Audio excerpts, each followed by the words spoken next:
Salam dostlar, yeni videoda sizləri xoş gördük. Harvard Business Review'nun kitablarından olan Kurum Kültürü adlı kitab ilə tanış olacağıq burada. Xatırlatmaq istərdim ki, liderlik, innovasiya, strategiya, kendinizi yönetmək, insan yönetimi, girişimçilik və duyğusal zəka kitabları ilə tanış olmuşuq. Həmən videoları da izləməyinizi tövsiyə edərəm. Bugün isə çox aktual mövzu olan kurum kültüründən danışırıq. Qeyd edim ki, 2 kitabdan sonra bu seriden olan videolarımız bitəcək və bu videolardan daha faydalı necə istifadə etmək olar, o haqda da video çəkəcəm sizin üçün. Hələ ki izləməyə davam edirik.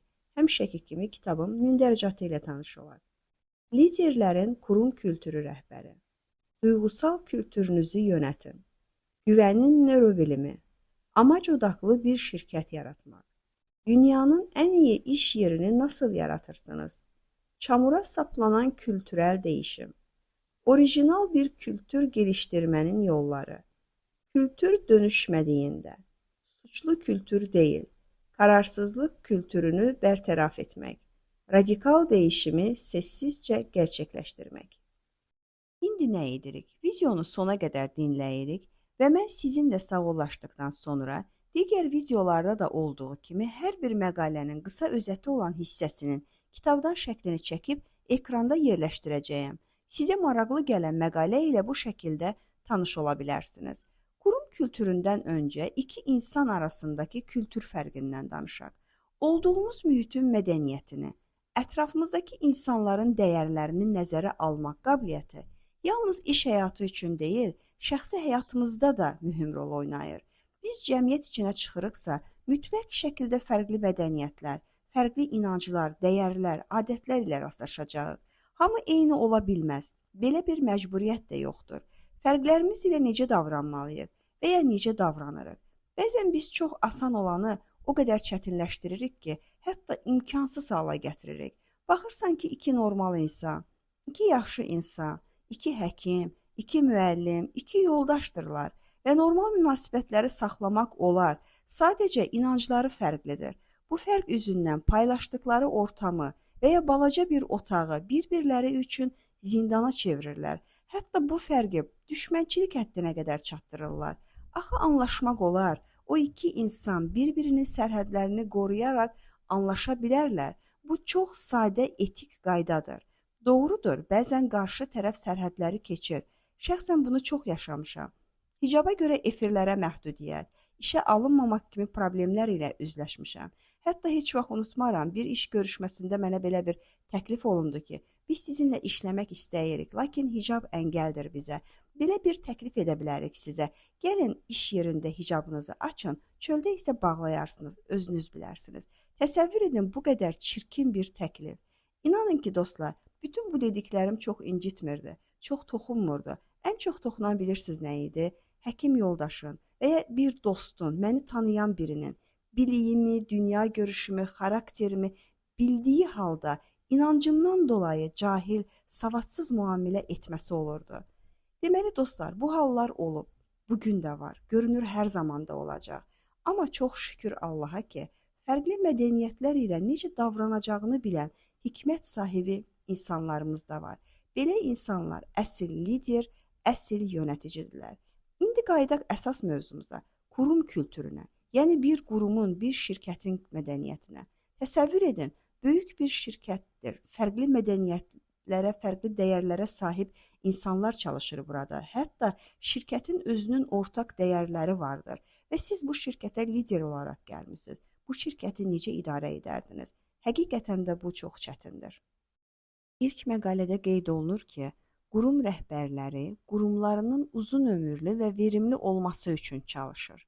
Və bunun üçün yöneticilərin istifadə edə biləcəkləri 2 meyar var. Biri strateji, digəri isə kurum kültürüdür. Strateji şirkətin hədəflərinə aid sistemli məntiq çərçivəsi təqdim edir. Kurum kültürü isə bu hədəfləri dəyərlər və inanclar üzərindən ifadə edir. Maraqlı ifadələr var burada. Misal, kültür stratejini kahvaltında yeyir. Kültür bir kurumun yazılı olmayan sosial düzenidir. Yəni burada şirkət mədəniyyətinin, şirkət dəyərlərinin nə qədər önəmli olduğunu görürük. Başqa bir məqalədə maraqlı təcrübə bölüşülür. Bildiyiniz kimi Amerikada məcburi və könüllü pensiya proqramları var. Ubiquity şirkəti özəl qurumlar üçün könüllü pensiya proqramlarından biri olan 401 planını qurur və idarə edir. Bu şirkət araşdırma aparır. Əməkdaşları iş çıxışında bir butona, bir düyməyə basır. Burada bugün özlərini şirkətdə necə hiss etdiklərini qeyd edirlər. Əldə etdiyi məlumatlara əsasən şirkət çalışanlarının nəyin motivə etdiyini, o gün onları həyəcanlandıran və oraya aid olduğunu hiss etdirən şeyin nə olduğunu öyrənməyə çalışır. Bir kənara çıxmayaydım. Aid olma hissi önəmlidir. Şirkətlər bunu nəzərə almalıdır. Əməkdaşında oraya aid olma hissini yaratmalıdır.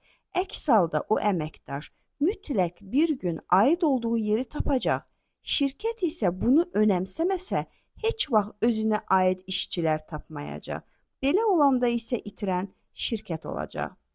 Güvənin nörobilimi məqaləsində də dəyərli bir fikir yazılır.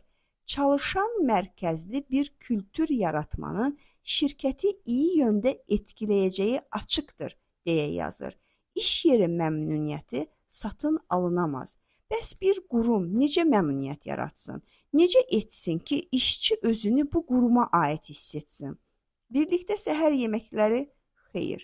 Korporativ tədbirlər? Xeyr. Gəzintilər? Xeyr.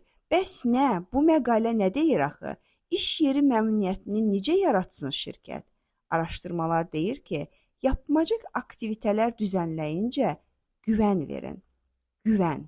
Bu araşdırmanın nəticəsində mən təəccüblənmədim. Acizanə soruşmaq istəyirəm.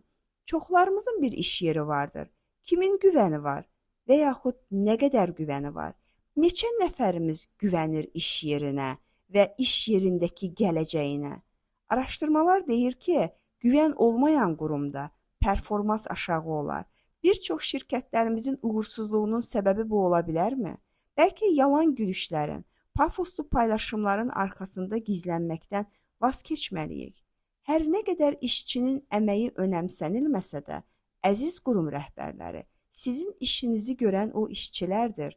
Deməli, çalışan mərkəzli bir qurum yaratmaq şərtdir və bu şərt işçiyə güvən verərək ödənilə bilər. Belə olanda qurum uzun ömürlü və faydalı olar. Növbəti videolarda görüşənədək özünüzə yaxşı baxın, Allah amanında qalın.